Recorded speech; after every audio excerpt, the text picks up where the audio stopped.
Philippe Conticini était l'invité de Jordan Deluxe cette semaine sur C8.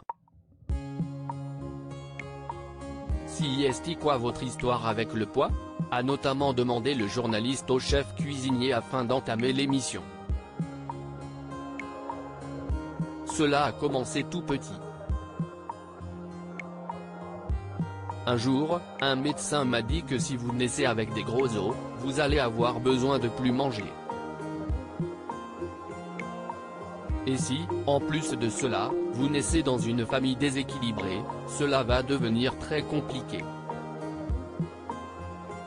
Le seul point de repère que peut trouver un enfant, si est la nourriture, a répondu le célèbre pâtissier. Une manière donc d'expliquer que son enfance compliquée et ses relations tendues avec sa famille en général, sont en partie responsables de ses problèmes de poids.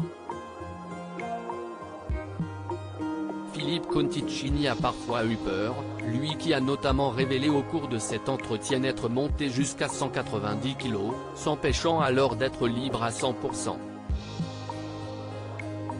Mais heureusement, tout va mieux depuis pour le chef.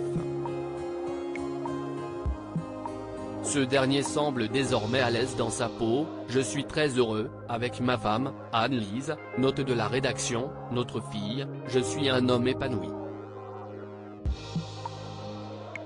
Le médecin m'a complètement raté. À noter que lors de cette interview, Philippe Conticini a également été amené à évoquer ses anciens problèmes de santé. Vous avez même un procès en route si j'ai bien compris ? A notamment indiqué Jordan Deluxe, avant de laisser son invité révéler le pourquoi du comment. Oui, c'était en 2010, j'ai été opéré, le médecin m'a complètement raté. Il m'a repris 19 jours après, je suis tombé dans le coma. Je voulais faire un bypass, opération chirurgicale consistant à réduire le volume de l'estomac et à modifier le circuit alimentaire, note de la rédaction.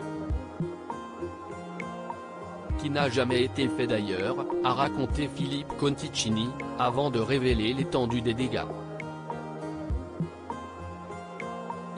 Le médecin, note de la rédaction, m'a envoyé à Bichat, centre hospitalier parisien, note de la rédaction, septicémie, hypertonie aiguë, tous les organes surinfectés, le cœur qui ne battait plus.